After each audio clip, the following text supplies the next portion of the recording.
Welcome to my channel. Don't forget to subscribe. I overheard my mother whisper, it was just a slip-up with Trevor. Audrey doesn't need to know. At my sister's baby shower, I gave her a special gift box photos of her affair with my husband. As I unveiled the evidence gallery on the wall, my mother's text message was displayed, Audrey is strong. She'll be fine. Hello everyone. Thank you for being here with me today. Before I begin my story, I'd love to know which city you're joining us from. Please feel free to share in the comments. Now, let me take you into this story.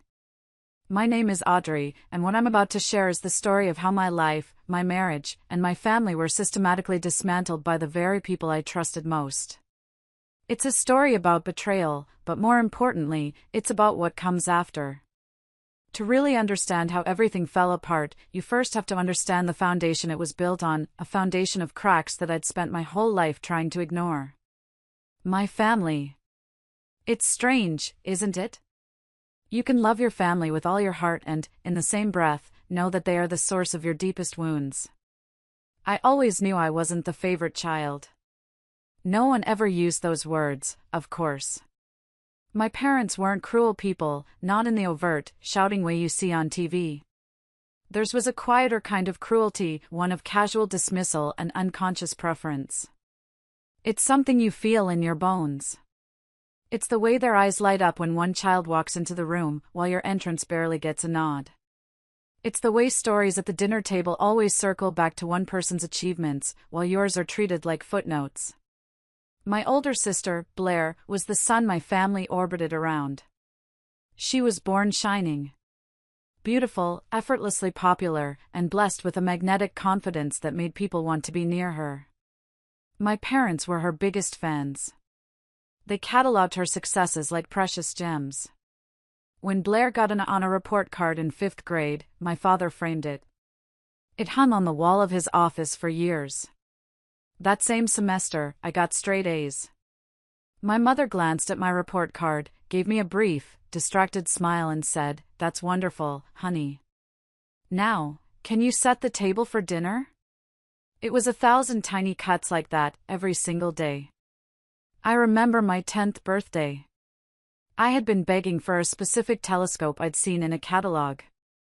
I was obsessed with astronomy, and I dreamed of mapping the stars from my bedroom window. Blair, whose birthday was a month later, wanted an expensive porcelain doll. On my birthday, I unwrapped my big present from them, my heart pounding with excitement. It was a beige, sensible sweater. "You'll get so much more use out of this, Audrey," my mother said kindly. That telescope was just a toy. A month later, Blair got her doll. When we were teenagers, it only got worse. I had saved up for weeks to buy a beautiful blue silk dress for a school dance. I loved that dress. It was the first thing I'd ever owned that made me feel pretty. The night before the dance, I discovered Blair had taken it from my closet without asking. She'd worn it to a party and spilled something down the front, leaving a dark, greasy stain. When I confronted her, crying, she just shrugged. "It's just a stupid dress." But the worst part was when I told our parents. My father sighed, looking at me with weary disappointment. "Well, Audrey, you shouldn't have left it out where it could get damaged. You know how your sister is. It was my fault. It was always, somehow, my fault. You might think I'd grow to hate her, but I didn't. That's the most confusing part. I loved my sister. I looked up to her, even as I resented the golden glow that followed her everywhere. I told myself it wasn't her fault. It was just the way things were. I clung to the hope that adulthood would be the great equalizer. That once we were out of that house and living our own lives, we would finally meet in the middle, as sisters, as equals. And for a while, it felt like I was right. I moved out, got my accounting degree, and built a life for myself. It was a quiet life, but it was mine. And then I met Trevor. Trevor was like a breath of fresh air. He saw me. Not Blair's younger sister, not the quiet, overlooked daughter. Just me, Audrey. He knew all about my family dynamic. He'd be the one to hold my hand after a tense phone call with my mother, to listen patiently as I cried in frustration. They don't see how incredible you are, he'd tell me, his voice firm and reassuring. But I do. I see you. For 5 years, he was my sanctuary, my partner, the one person on earth I believed would always be in my corner. He was the foundation of my new world, a world where I was finally the main character. I trusted him. I trusted him completely. The night it all came crashing down started, as most tragedies do, with a celebration. My parents had called a mandatory family dinner to celebrate Blair's pregnancy. She and her husband, Graham, had been trying for a couple of years, and this was big news. I was genuinely happy for her. I'd always wanted to be an aunt. The car ride over to their house was quiet. Trevor was humming along to the radio, tapping his fingers on the steering wheel. "You ready for this?" he asked, glancing over at me. "As I'll ever be," I said, trying for a light-hearted tone. But the familiar knot was already tightening in my stomach. It was the Blair show anxiety, the feeling of bracing myself for an evening of being invisible. "Hey," he said, reaching over and squeezing my hand. "We'll be a team. You and me." I squeezed back, grateful for the gesture. The house was already buzzing when we arrived. My mother flung the door open before we could even knock, her face flushed with excitement. "You're here," she exclaimed, pulling us into hugs. My father was in the living room, pouring champagne, something usually reserved for major holidays. The entire atmosphere was electric with my parents' joy. Dinner was an elaborate affair, my mother's best recipes laid out on the good china. And the conversation, from the moment we sat down, was exclusively about Blair. "Oh, Blair, you're just glowing," my mother said for the third time. "I was telling Carol next door, pregnancy just makes some women more beautiful, and you're one of them. We've already started clearing out the spare room for a nursery here," my father announced proudly. "Only the best for my grandbaby." They talked about potential names, about the merits of different strollers, about how Blair was so brave for enduring morning sickness. Graham, Blair's husband, looked proud and happy. Trevor played his part, raising his glass for toasts and asking all the right questions. I just sat there, smiling and nodding, feeling like I was watching a movie about a family, not actually participating in my own. At one point, Trevor kicked my foot gently under the table, a secret signal we'd developed. It meant, "I see you. I know this is hard." Or so I thought. After the main course, the fawning became too much. The air in the room felt thick and cloying, and I needed to escape. "That was delicious, Mom," I said, standing up. "I'm just going to use the restroom." The hallway was cool and quiet. I leaned against the wall for a moment, just breathing. On the wall hung a gallery of family photos. Blair at her high school graduation. Blair on a family vacation. Blair and me as kids, her arm slung around my shoulder, a bright, confident smile on her face while I looked shyly at the camera. A ghost of a memory, of a simpler time. I continued to the bathroom, washed my hands, and stared at my reflection, giving myself a silent pep talk. Just one more hour. You can do this. On my way back, as I passed the kitchen, I heard my parents' voices, low and hushed.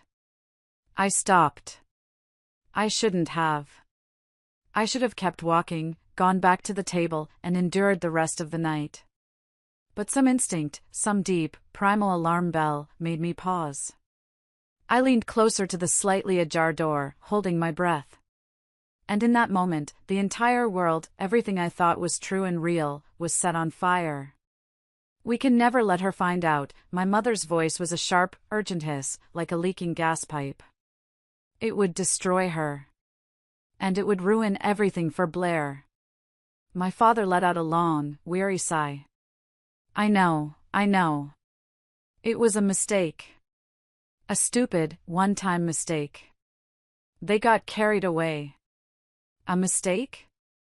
What mistake? My mind scrambled, trying to piece it together. Was it about money? Was Graham in some kind of trouble? My thoughts were a frantic jumble, searching for a logical explanation. The explanation that came next was anything but logical. It was a reality-shattering bomb. It's not fair that one little slip-up with Trevor should tarnish this for her, my mother said, her voice laced with a defiant justification. She was lonely, he was there. It happened.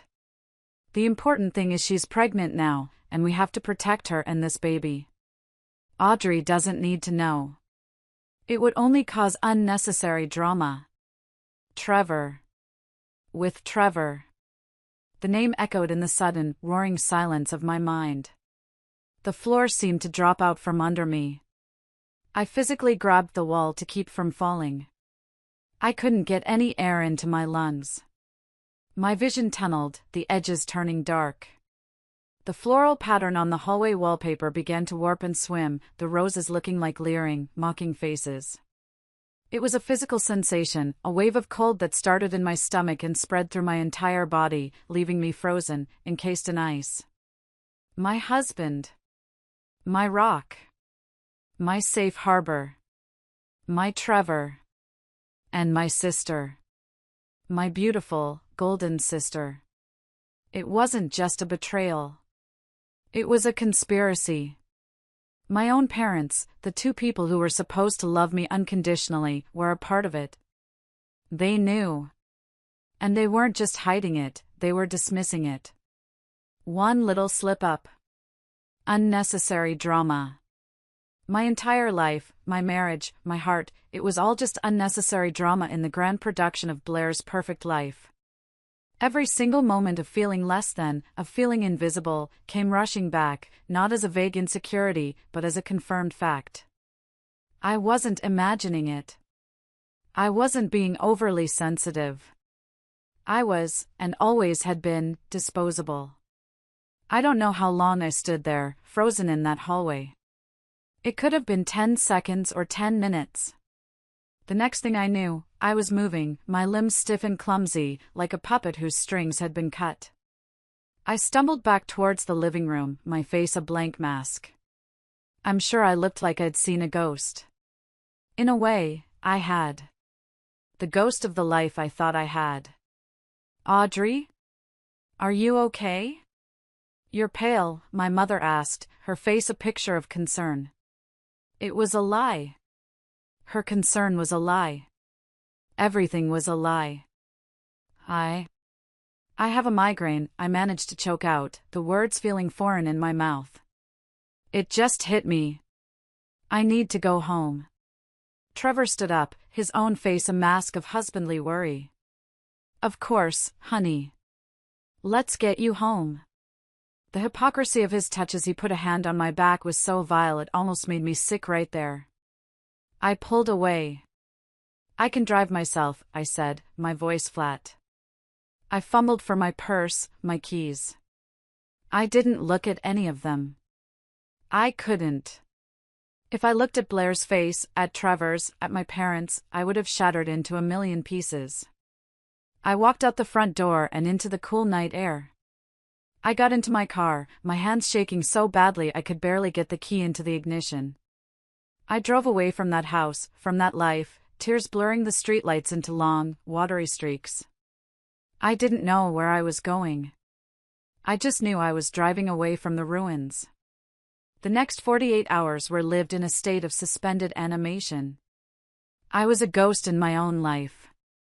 I called my boss and left a vague voicemail about a stomach bug. The lie came easily. I was discovering I was a much better liar than I thought. The house felt cavernous and hostile.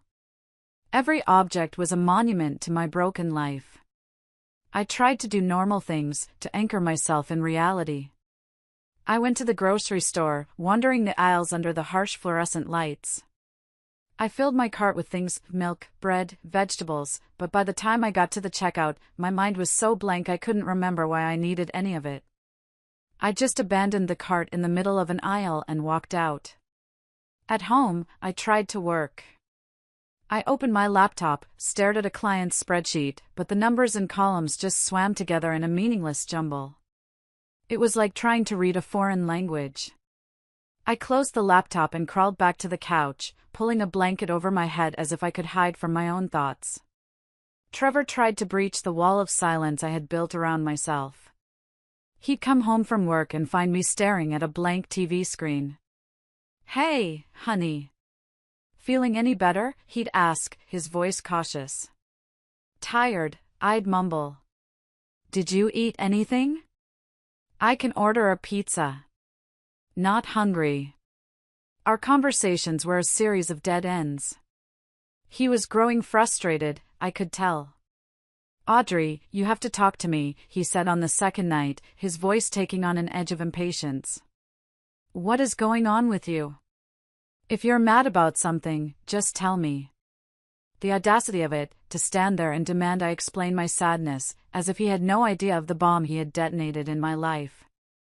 I wanted to scream, to throw things, to claw at his face until his fake concern was stripped away. But I couldn't. The words were trapped behind a wall of ice in my chest. So I just shook my head and turned back to the blank TV. I was drowning. Drowning in the silence, in the betrayal. I thought the pain would consume me, that I would simply fade away into this gray, numb fog forever. And then, on the third morning, my phone buzzed. The screen lit up with a picture of my mother. My first instinct was to throw the phone against the wall. But instead, I watched it buzz, and as it did, the fog began to thin. The numbness receded, and underneath it was something else. Something hard and cold.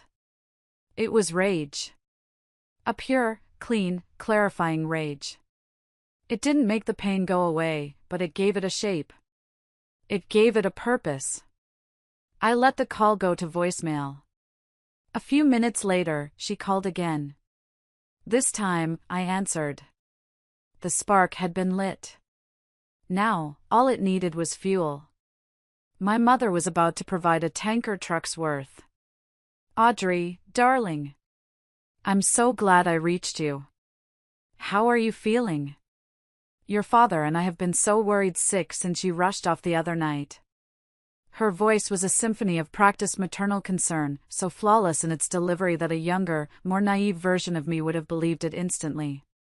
But I wasn't that person anymore. I could hear the falseness under every honeyed word. I took a slow, deliberate breath before answering, keeping my voice even. "I'm much better now, Mom. Thanks for checking in. It was just a terrible headache, but it's passed." "Oh, thank goodness," she chirped, the relief in her voice palpable. The relief of not having to deal with any messy, inconvenient emotions. She quickly moved on to the idle chatter, asking about my work, telling me about a sale at her favorite department store. It was all a buffer, a gentle lead-up to the real reason for her call. I could feel it coming. "Listen, honey," she said, her tone shifting to one of business. "Your father and I were talking, and with the baby coming, there's just so much to do. Blair is feeling a bit overwhelmed, and you've always been so wonderful at organizing things." I stayed silent, letting her talk, letting her dig her own grave. "And well, we were thinking, since you have such a talent for it, that you would be the perfect person to plan Blair's baby shower." There it was. The request. So breathtaking in its audacity, so completely and utterly tone-deaf, that for a wild second, I thought it had to be a joke. A cruel, twisted joke. They wanted me, the woman whose life they had just detonated, to plan the party. To buy the decorations, order the cake, and send out invitations celebrating the fruit of my own husband's affair with my sister. It was a confirmation of my status in the family. I was not a daughter to be cherished, I was a utility to be used. The reliable one. The maid. A hot, white wave of fury washed over me, so intense it made my vision swim. I wanted to scream into the phone until my lungs burned. I wanted to tell her exactly what I'd heard, to unleash all the pain and rage I had swallowed down for the past 3 days. But as the wave of heat receded, something else took its place. An idea, cold and sharp as a shard of ice, formed in my mind. The rage was still there, but it was no longer a wild, chaotic fire. It had been forged into a weapon. They weren't just insulting me. They were handing me the perfect stage. The perfect audience. The perfect opportunity. A slow, cold smile touched my lips, a smile that was all mine, that my mother couldn't see. "Mom," I said, and I was shocked at how warm and sincere my voice sounded. "That's a wonderful idea. I would be honored to do it. Anything for Blair." My mother was ecstatic. "Oh, Audrey, really? That's just marvelous. You are such a good sister. Blair is going to be absolutely thrilled." "Of course," I said smoothly. "She deserves the best." "Oh, she'll get what she deserves, all right," I thought as I ended the call. "You all will." I stood up from the couch. The fog was gone. The paralysis was gone. I walked into the kitchen, my steps firm and sure. The grief was still there, a heavy stone in my gut, but now it had a purpose. I wasn't a victim anymore. I was a strategist. My mission was no longer just to survive. It was to get justice. The game was on, and I was about to write the rules. That night marked the beginning of my new, secret life. By day, I was Audrey, the diligent accountant and dutiful sister, making phone calls to caterers and designing baby shower invitations. But by night, I became a detective, and my own home was the crime scene. My investigation began with a singular, terrifying objective: I had to get into Trevor's laptop and phone. I waited until well after midnight, until his breathing had settled into the deep, rhythmic pattern of sleep. The man I once loved now represented nothing more than a locked box of secrets, and I needed the key. I crept into our home office, the moonlight casting long shadows across the floor. My hands were shaking as I sat down at his desk and powered on his laptop. Password protected. Of course. I took a deep breath and started trying the usual combinations. Our anniversary. My birthday. His birthday. His mother's birthday. Nothing. Each access denied message felt like a small, smug taunt. I spent nearly an hour the first night, getting nowhere, my frustration mounting until I had to force myself to stop, terrified of locking the account permanently. The next day, I was a wreck, but I kept up the facade, discussing frosting options with my mother over the phone while my mind raced with password possibilities. And then, she said something that triggered a memory. She was talking about their old dog, a golden retriever named Gus that Trevor had adored as a kid. That night, I tried again. I typed in Gus the dog one. Access granted. I felt a jolt of triumphant, nauseating victory. I was in. For the next several hours, I meticulously combed through his digital life. I was methodical, starting with the most obvious places. Emails. Social media messages. His browser history was a parade of the mundane: sports scores, news articles, Amazon purchases. They were clever. They hadn't left a trail of breadcrumbs. They had tried to sweep the path clean. But people like them always have one fatal flaw: arrogance. They believe they're smarter than everyone else. They get sentimental. They keep trophies. My search led me to his file directory. It was mostly work documents and organized folders of family photos from vacations. And then I saw it. A folder on his main drive, not hidden, but disguised. It was named Quarterly Reports. It was a plausible name, but it felt wrong. All of his actual work was stored on a secure company cloud. This was local. This was personal. My heart hammered against my ribs. My mouth went dry. With a trembling finger, I double-clicked the folder. It wasn't full of spreadsheets. It was full of more folders, each one labeled with the name of a month. June. July. August. I held my breath and clicked on June. It was full of pictures. The first photo was almost innocent. It was from our family's 4th of July barbecue. Trevor and Blair, standing by the grill, laughing at something off camera. But there was a look in his eyes, the way he was angled towards her, it was too familiar. It was the way he used to look at me. As I scrolled, the innocence evaporated. There was a photo of them on a park bench, his arm around her, her head nestled on his shoulder. It wasn't a brother-in-law's casual hug. It was possessive. Intimate. I felt a hot, sick feeling rise in my throat. I clicked on the July folder. The sickness turned into a physical blow. They were in a hotel room. The art on the wall was generic, the lighting dim. They were selfies, dozens of them. The two of them in a king-sized bed, tangled in the white hotel sheets, grinning at the camera. In one, Blair was wearing his button-down shirt and nothing else. In another, he was kissing her neck as she tilted her head back, her eyes closed in ecstasy. It wasn't a mistake. It wasn't a slip-up. This was a sustained, planned, and gleefully executed affair. The joy on their faces was the most painful part. This wasn't a story of regret or conflicted hearts. This was a story of two people getting exactly what they wanted, without a single thought for the person they were destroying. My hands were ice cold, but I kept going. I had to see it all. I opened every folder, examined every photo. Each one was another nail in the coffin of my marriage, but it was also another piece of ammunition. The next night, I took it a step further. I downloaded a data recovery program, a tool to find files they thought they had deleted. And that's when I found the text messages. Hundreds of them. Blair, still thinking about last night. You're amazing. Trevor, you too. This is getting risky though. Audrey, almost saw your name pop up on my phone. Blair, relax. She'd never suspect a thing. She trusts you too much. Her words were a cruel twist of the knife. She had used my love for him as a shield for their deception.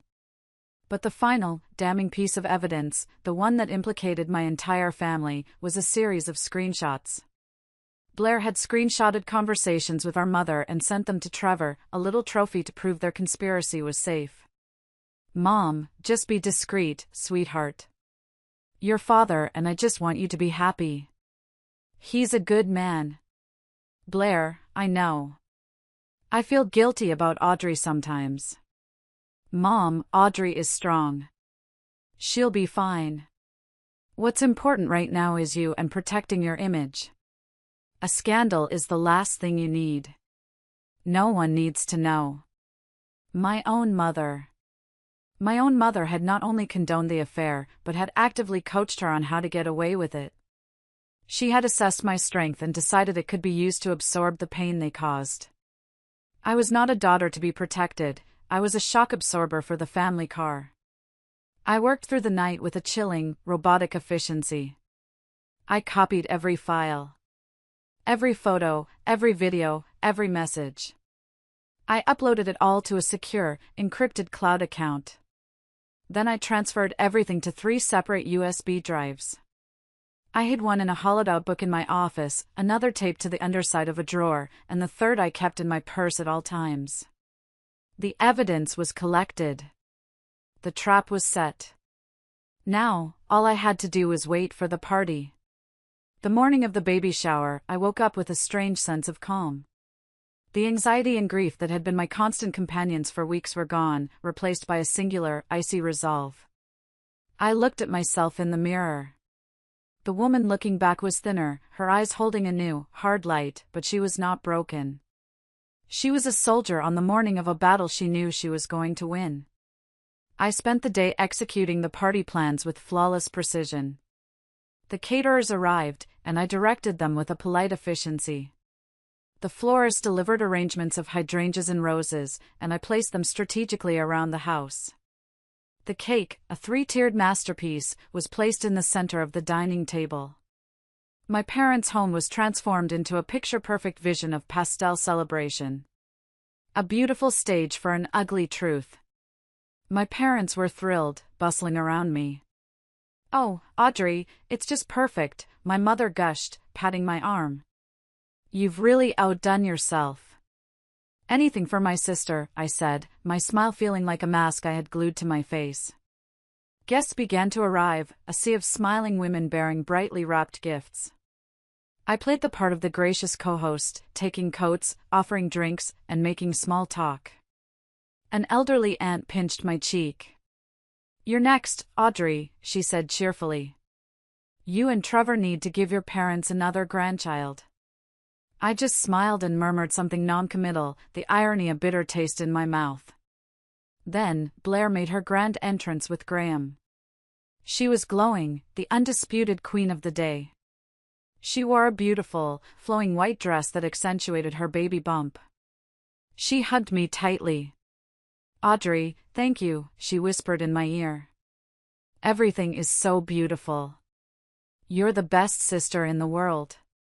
For a moment, her warmth felt so real, so genuine, that a tiny, treacherous part of me wanted to believe it all. But then I remembered the photos, the texts, and the coldness returned. Trevor arrived a few minutes later, playing the part of the supportive brother-in-law. He gave me a quick, awkward hug. "Looks great, Aud," he said, avoiding my eyes. He knew something was off between us, but he was too arrogant to imagine I knew the truth. The party moved along like a well-rehearsed play. Laughter filled the air. Games were played. Gifts were stacked high on a table. I moved through it all, an observer in my own trap. I watched my sister laugh, my husband chat with guests, my parents beam with pride. They were all actors, blissfully unaware that the final act was about to begin, and I was the director. Finally, my mother clapped her hands, her rings sparkling. "All right, everyone, it's time. Let's have Blair open her presents." A chorus of delight went through the room. Everyone gathered around the large, wingback chair we had decorated as Blair's throne. My heart began to beat a little faster, a slow, steady drum of anticipation. My mother caught my eye and gestured to the gift table. "Audrey, why don't you bring your special gift over first?" "I'd love to," I said, my voice ringing out, clear and steady. I walked to the table and picked up the large, ornately wrapped box. I had chosen the paper carefully, a shimmering, heavy gold stock, and tied it with a thick, cream-colored silk ribbon. It looked expensive. It looked important. It was. I carried it towards my sister, each step feeling deliberate and final. The calm before the storm was over. I held the box out to Blair. "This is for me," I announced, my voice carrying across the quieted room. "I wanted to give you something truly memorable. Something from the heart." Blair's face lit up with a genuine, childlike delight. "Oh, Audrey, you didn't have to go all out," she said, taking the heavy box and settling it in her lap.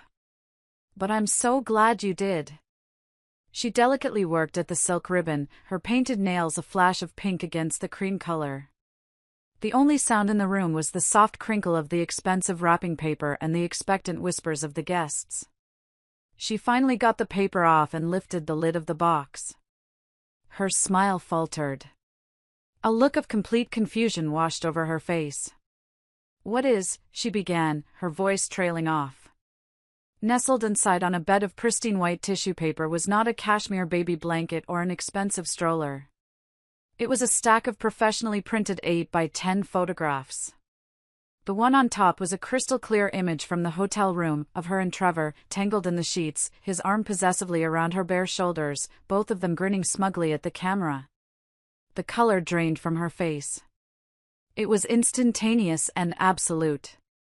One moment she was glowing, the next she looked like a marble statue. Her hands, holding the photo, began to tremble violently. She numbly shuffled to the next photo. And the next. Each one a new scene from their sordid affair. Graham, her husband, standing beside her chair, noticed the change immediately. "Blair? Honey, what's wrong?"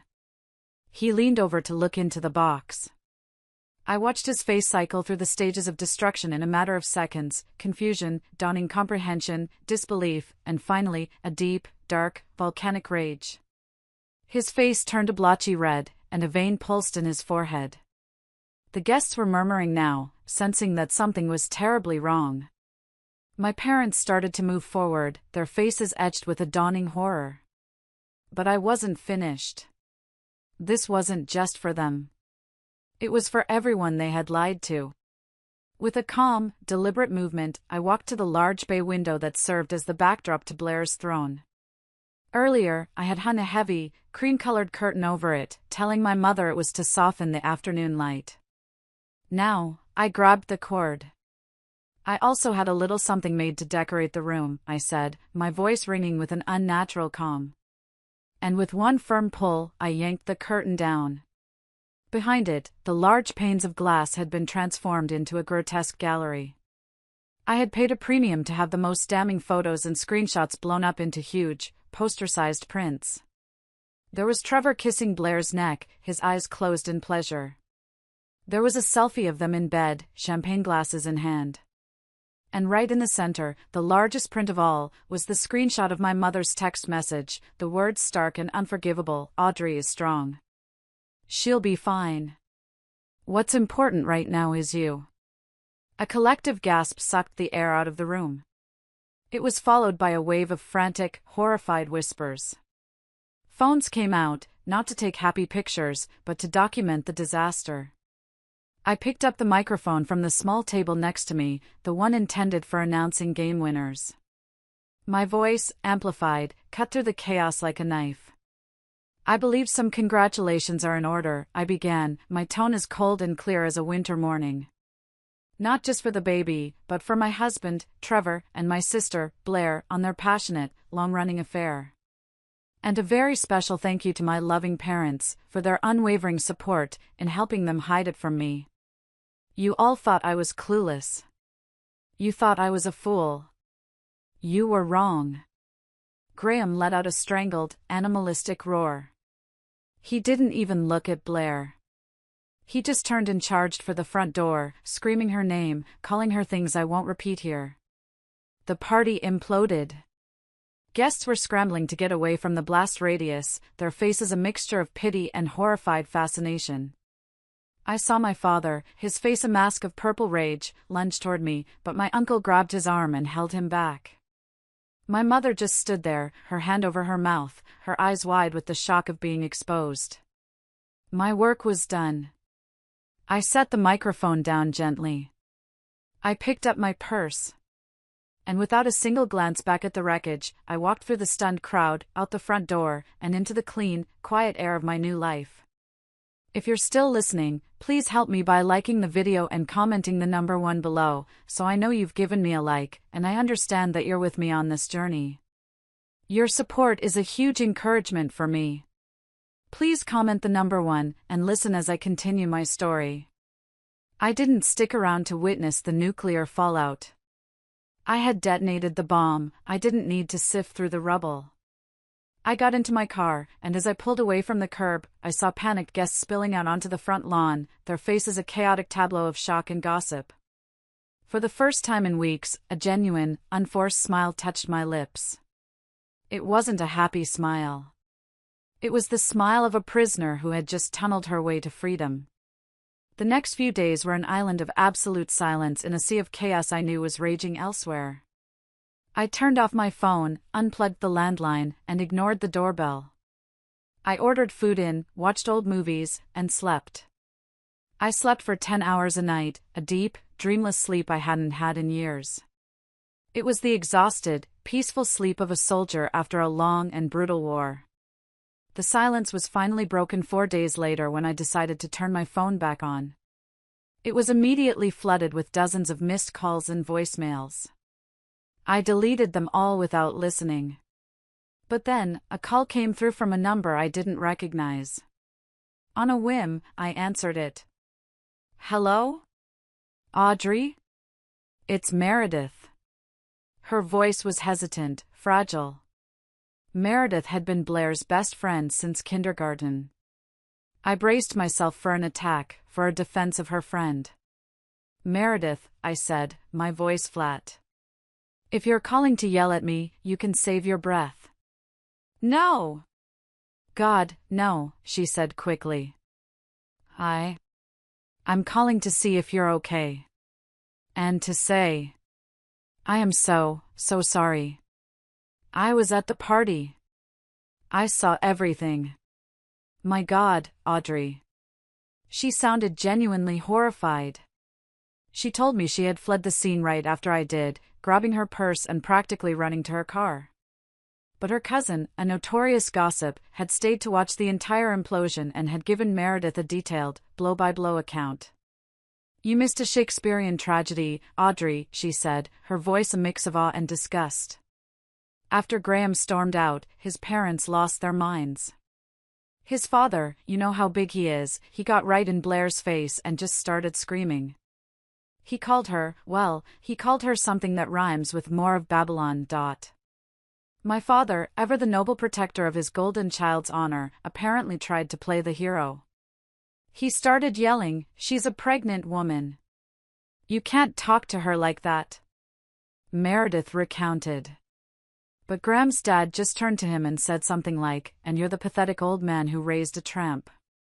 That's when your dad threw a punch." I let out a short, sharp laugh. I couldn't help it. "He did?" "He did. And he missed by a mile. Graham's dad just sidestepped it and then popped him one, right on the jaw. Your dad went down like a sack of potatoes." The mental image was so vivid, so karmically perfect, I almost felt a pang of regret for not staying to see it myself. "It gets worse," Meredith continued. "While the men were posturing, Graham's mom went after your mom. She was screaming about how your family had trapped her son, and your mom screamed back that her husband was a gorilla. Then Graham's mom just lunged and grabbed a huge handful of your mom's hair. People had to physically pull them apart. Your mom has a definite bald spot now." I listened, a silent observer to the destruction I had orchestrated. It was ugly and brutal, and they all deserved every second of it. Then Meredith's tone shifted, becoming more serious. "Audrey," she said, her voice dropping. "Seeing what Blair was capable of, doing that to her own sister, it got me thinking. It made me look at my own life. My own husband. The collateral damage was just beginning." The conversation with Meredith was a strange sort of validation. It confirmed I had done the right thing by walking away and letting them tear each other apart. Now it was time to clean up my own life and make the separation permanent. My first act of liberation was a physical one. The morning after my phone call with Meredith, I woke up with a singular purpose. I went to the garage, found a stack of empty cardboard boxes and a roll of packing tape. Then, I began to systematically erase Trevor from my home. I started in the bedroom closet. I pulled out his suits, his shirts, his shoes, and threw them into boxes with a cold, detached efficiency. I didn't linger over the sweater I'd bought him for Christmas or the stupid t-shirt he wore on our first date. They were just objects, artifacts from a life that was no longer mine. I found one of Blair's designer hair ties on his nightstand, a small, silk thing. I held it for a moment, then dropped it into a box of his socks with a shudder of disgust. I cleared out the bathroom, the office, the garage. Every trace of him was packed away. It took me all day, but when I was done, I felt lighter. I dragged every last box, every garbage bag filled with his belongings, out to the curb and left them there in a heap of shame. My next call was to an attorney. I didn't want a mediator, I wanted a shark. I found the best, most expensive divorce lawyer in the city. I sat in his plush leather office chair and laid out the whole story, complete with a USB drive of my evidence. His eyes lit up. This wasn't just a divorce case, it was a slam dunk. The keywords we discussed were infidelity, dissipation of marital assets, and emotional distress. He assured me the divorce would be swift and heavily in my favor. I walked out of his office feeling powerful. That evening, I was sitting in my living room when I saw Trevor's car pull up. He got out and saw the mountain of his life piled on the curb. He just stood there for a long time, his shoulders slumped. I watched him from behind the curtains, feeling nothing. No pity, no anger, just a vast, empty distance. He didn't ring the doorbell. He didn't try to call. He just opened his trunk and began the humiliating task of loading his life into his car. It took him several trips. When the last box was loaded, he closed the trunk, got in the car, and drove away. In the weeks that followed, the silence from my family was absolute. It was a silence that spoke volumes. There were no angry voicemails, no apologetic letters, no attempts at a confrontation. It was as if I had been neatly and surgically removed from the family history. They had made their choice. They chose the lie. And in doing so, they gave me the greatest gift I could have ever asked for, the freedom of no longer having to try and earn their love. Just when I started to settle into my new, quiet life, the ripples from the explosion I had set off created a new wave, and it crashed right into the middle of the mess my sister had made. Meredith called me again, about a week after our first conversation. Her voice was raw with tears. He admitted it, Audrey, she sobbed. My husband. He and Blair. It wasn't just once. It's been going on for months. I listened as she poured out the story. Fueled by suspicion after the party, she had confronted her husband, and he had crumbled, confessing everything. In the heat of their argument, Meredith had screamed at him, "Was it fun? Sharing her with Trevor? Did you guys compare notes?" Her husband, in a fit of rage and guilt, did something I never would have predicted. He stormed out of their house, got in his car, and drove straight to my parents' home, where Blair was holed up with Trevor, both of them trying to build a new life on the ashes of mine. He pounded on the door. When Trevor answered, Meredith's husband didn't say a word. He just hauled off and punched Trevor directly in the face. The karmic justice was so perfect, so poetic, it was almost beautiful. The fallout was immediate. Trevor, the man who saw no issue with systematically cheating on his wife for months, was suddenly outraged at the idea that his mistress might have been unfaithful to him. The hypocrisy was stunning. He apparently had a screaming match with Blair, packed his bags that same day, and left her. He couldn't handle being betrayed. The man who shattered my world couldn't cope with having his own slightly scratched. So there Blair was. Pregnant, disgraced, and now utterly alone, abandoned by both of the married men she had been sleeping with. The intricate web of lies she had woven had become her own cage. My own life, in contrast, was becoming simpler by the day. My lawyer was a miracle worker. The evidence was so overwhelming that Trevor's side didn't even put up a fight. We began the process of selling the house, dividing the assets. The legal fees were mounting, but it was the price of freedom, and I was happy to pay it. While their lives were devolving into a chaotic mess of lawsuits and paternity questions, mine was becoming a clean, straightforward path forward. And at the center of their storm was the one, ticking time bomb that would determine everyone's future, the baby. The next few months were a masterclass in contrasts. While my former family was mired in legal battles and public shame, I was methodically untangling myself from the past. The house sold quickly. I took my half of the money, paid my lawyer's substantial salary, and used the rest to secure a small, bright apartment for myself. I packed my own boxes, but unlike Trevor's, mine were filled with the promise of a future, not the debris of a past. I spent my days focusing on the small, tangible acts of building a new life. I bought new furniture. I painted the walls a calm, peaceful shade of blue. I reconnected with old friends who I had drifted from, friends who were uncomplicatedly happy for my newfound freedom. Meanwhile, the storm around Blair continued to rage. Her divorce from Graham was a slow, agonizing process, held up by the legal questions surrounding the baby's paternity. Trevor was pressing charges against Meredith's ex-husband for assault. It was a tangled, ugly mess, and I was so profoundly grateful to be on the outside of it, looking in. Then, the baby was born. A boy. I heard the news through the grapevine, from a distant cousin who wasn't aware of the full extent of the drama. I felt a strange pang, not of jealousy or sadness, but of a detached pity for this innocent child, born into the heart of a hurricane. As was legally required, a paternity test was performed immediately. The results would be the final, definitive word in this sordid saga. Meredith called me the day she found out. Her voice was flat, devoid of emotion. "Well, the results are in," she said. I waited, holding my breath. "It's his," she said. "The baby is my ex-husband's." So it was confirmed. The baby was not Trevor's. The child that had been the catalyst for so much destruction, the reason my parents had given for hiding the affair, wasn't even his. The entire justification for my pain was built on yet another layer of deceit. When I hung up the phone, I didn't feel anger or even vindication. I just felt a deep, weary sense of closure. The last thread connecting me to their drama had been snipped. Trevor had destroyed his life for a child that wasn't his. Blair had blown up her marriage for a man who had now abandoned her. My parents had sacrificed their relationship with one daughter to protect the other's lie.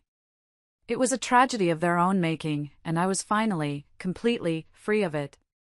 To start, let me just clarify something, because it seems a few people missed the sarcasm in my last update. When I said I was giving my family the benefit of the doubt, I was being sarcastic. No, I don't think they ever really cared. And even if this whole scandal hadn't happened, they wouldn't have bothered to reach out. Their silence for all these months has been the loudest, clearest message they've ever sent me. The final pieces of the puzzle fell into place with a sad, predictable thud. Meredith's ex-husband, despite being the biological father, wanted nothing to do with Blair beyond the court-ordered child support payments. He was moving on, starting a new life. And who could blame him? So Blair, with a newborn baby and no one else to turn to, did the only thing she could do. She moved back home. The golden child, tarnished and broken, returned to her parents' house, the place where her reign had begun. I can only imagine the suffocating atmosphere in that house now, filled with resentment, shame, and the constant cries of a baby who serves as a living monument to all their mistakes. Her divorce from Graham was finalized. He was a free man, untethered from my family's toxicity. Meredith, too, finalized her divorce and is slowly rebuilding her life, just like me. As for me, life is quiet. And I have come to realize that quiet is not empty, it's peaceful. My apartment isn't large, but it's filled with sunlight and things that I chose, that make me happy. I've started taking a pottery class on weekends. There's something so satisfying about taking a shapeless lump of clay and turning it into something solid, and beautiful, and useful. It feels like a metaphor for my life. A few weeks ago, I met an old friend for coffee. We hadn't seen each other in years. I told her everything, the whole sordid story. When I was done, she didn't offer pity or platitudes. She just looked at me and said, "I'm so proud of the woman you've become." And for the first time, I realized I was proud of her, too. I spent so much of my life shrinking myself to fit into the shadow my sister cast. I thought their love was something I had to earn, a prize I had to win. I now know that true love, real respect, isn't something you have to fight for. It's something you deserve, just by being you. The betrayal that almost destroyed me ended up being the thing that saved me. It forced me to stop looking for my value in their eyes and to finally find it in my own.